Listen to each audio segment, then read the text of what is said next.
ya kira-kira apa yang terjadi pada kita atau secara umum kepada masyarakat kita setelah Ramadan. Karena pada umumnya kita sudah menyadari, kita mengalami bahwa Ramadan memang sebuah bulan yang istimewa. Seakan-akan perbuatan-perbuatan takwa, baik itu yang wajib maupun sunnah, itu demikian mudah untuk kita jalankan, dan kita pun bisa menikmati bagaimana ibadah-ibadah tersebut. Ya, bukan karena keterpaksaan atau bukan karena suruhan, tapi kita memang bisa menikmati keindahan ibadah-ibadah di dalam bulan Ramadan itu. Nah, baik itu yang wajib maupun yang sunnah-sunnah. Nah, kemudian ketika kita nanti akan keluar dari Ramadan, kira-kira kondisi itu masih berlangsung nggak pada diri kita?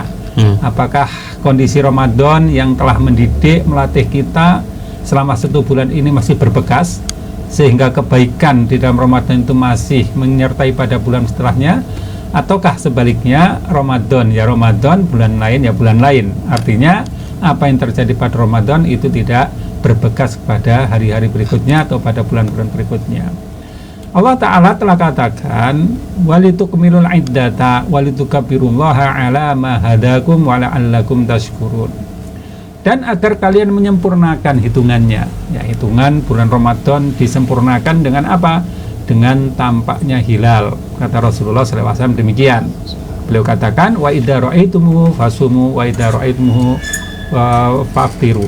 Apabila kalian melihat hilal, maka berpuasalah, yaitu pada bulan Ramadan kemarin. Kemudian, dan apabila kalian melihat hilal, maka berbukalah, yaitu pada bulan Syawal. Dan disempurnakan hitungannya menjadi 29 hari. Namun faidahum ma'alaikum fakturlah, jika tertutup atas kalian maka ya, digenapkan menjadi 30 hari ya. Jadi itulah kesempurnaan dari bulan Ramadan.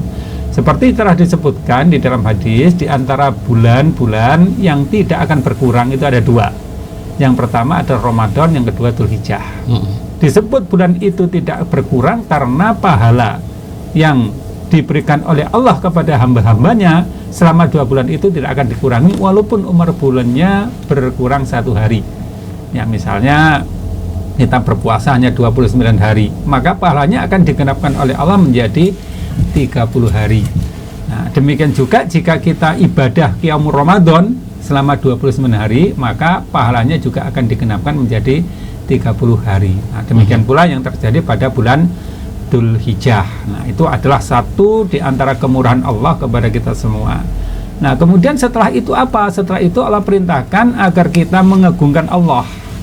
Ya, Allah Maha Agung. Keagungan Allah bukan karena kita agungkan, tetapi pernyataan kita bahwa Allah itu agung itu sebagai salah satu pujian kita kepadanya, sebagai salah satu ibadah kita kepadanya. Makanya setelah Ramadan kita akan mengucapkan takbir ya. Ya, seperti yang disebutkan di dalam hadis-hadis, ada berapa macam lafaz takbir itu, yang antara lain adalah Allahu Akbar, la ilaha illallah, Allahu Akbar walillahil hamd. Nah, ini diucapkan Rasulullah SAW dan sahabat-sahabat ketika beliau keluar dari rumah menuju ke mushola. Dan ini akan menunjukkan pemandangan yang sangat bagus, dan beliau ngeraskan suara di situ. Ya, beliau disertai oleh sahabat-sahabat berangkat bersama-sama untuk menuju mushola dengan mengucapkan takbir dengan suara keras. Nah, ini akan memberi kesan yang luar biasa. Syiar Islam begitu nampak nantinya. Doa-doa ya, dari umat muslimin juga akan menggema di seantero angkasa. Dan itulah hari yang memang sangat membahagiakan. Ya, kita memang berada di dalam ya semacam dilema ya. Keindahan Ramadan ini benar-benar kita rasakan. Ya. Bagaimana kita puasa yang ya biasanya puasa memang lapar, tapi di dalam laparnya itu ada kenikmatan. Ya, Qiyamul Ramadan juga demikian, malam ya, kita kan merasa ngantuk, merasa capek, tapi ternyata di dalam capeknya itu ada kenikmatan. Nah, demikian juga ibadah-ibadah yang lain. Ya.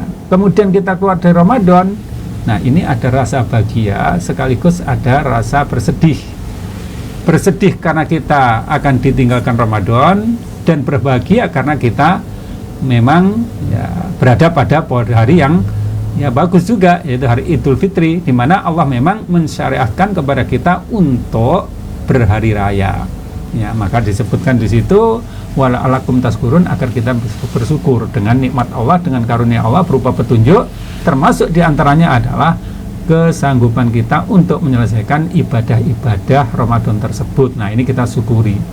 Maka setelah Ramadan itu, nah ini yang menjadi pertanyaan besar bagi kita, apakah bekas Ramadan itu masih tersisa kepada kita, ataukah bekas Ramadan itu hilang dengan hilangnya bulan tersebut? Ya, kalau kita, ya ini manusia ini biasanya kan tergantung dari kebiasaannya. Orang itu kalau biasa makan sesuatu, makanan tertentu gitu, nah seperti katakanlah orang Jawa pada umumnya, mungkin orang Asia pada umumnya juga makannya nasi misalnya. Nah, terbiasa makan nasi. Nah, kemudian ketika nasi itu diganti dengan makanan lain, nah, misalnya roti, ya dia tidak terima. Terasa ada yang berat, terasa ada yang nggak biasa gitu. Nah, demikian juga hal-hal yang lain, kebiasaan-kebiasaan misalnya olahraga, tidur dan sebagainya. Nah, kecenderungan manusia itu kan mengikuti pada kebiasaan. Nah, jika Ramadan ini kita terbiasa dengan kebaikan, kita terbiasa dengan amal soleh, maka harapannya adalah pasca Ramadan kita juga terbiasa atau tidak menghilangkan kebiasaan selama Ramadan tersebut. Nah, cukuplah waktu 1 bulan itu untuk mendidik, untuk membiasakan diri kita di dalam kebaikan-kebaikan. Nah, tapi kalau kita memang merasa Ramadan itu tidak mampu mendidik kita, menjadikan kita sebagai orang yang baik tadi, ya memang pada bulan-bulan berikutnya ya kita sulit untuk meningkatkan kembali. Kenapa? Karena sebulan yang kita anggap sebagai pelatihan untuk membiasakan diri sudah nggak dilakukan, maka untuk meningkatkan kualitas diri, kebaikan diri, ya, misalnya keimanan, ketakwaan itu akan sulit. Ya, kita akan merangkak gitu. Ya, mungkin jatuh bangun. Ya, jatuh bangun sih wajar karena iman memang sifatnya fluktuatif. Ya, gitu ya. Iman memang sifatnya fluktuatif. Kata Bukhari di dalam kitab Sahihnya disebutkan bahwa al-imanu yajidu wa yanqus. Iman itu bisa bertambah dan berkurang, itu wajar manusia. Ya, termasuk ya Nabi pun ya kadang-kadang juga ditegur oleh Allah. Ya, kenapa? Ya karena nggak melakukan sesuatu yang nggak cocok atau kurang pas. Nah, seperti Nabi Adam juga mendapatkan teguran dari Allah, Nabi Yunus juga dapat teguran dari Allah, dan Rasulullah SAW juga mendapatkan teguran dari Allah, misalnya dengan turunnya surat Abasa itu ketika beliau bermuka masam saat ya, Abdullah bin Umi Maktum, seorang buta, bertanya kepada beliau tentang sebuah masalah di dalam agama ini. Saat itu memang beliau sedang sibuk ya dengan apa? Dengan urusan terhadap orang-orang Quraisy, pembesar-pembesar mereka yang beliau sangat berharap agar mereka mau beriman. Nah, jadi apa yang dilakukan Rasulullah SAW dengan bermuka masam kepada Ibnu Umi Maktum tersebut ditegur oleh Allah. Nah, ini manusia demikian. Jadi kita memang punya iman itu fluktuatif. Ya, kita nggak bisa mempertahankan iman dalam kondisi stabil gitu.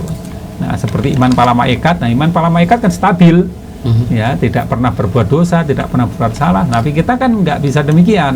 Nah, jadi perlu ya, untuk melakukan pelatihan agar kita bisa ya katakanlah menstabilkan iman atau untuk meningkatkan iman.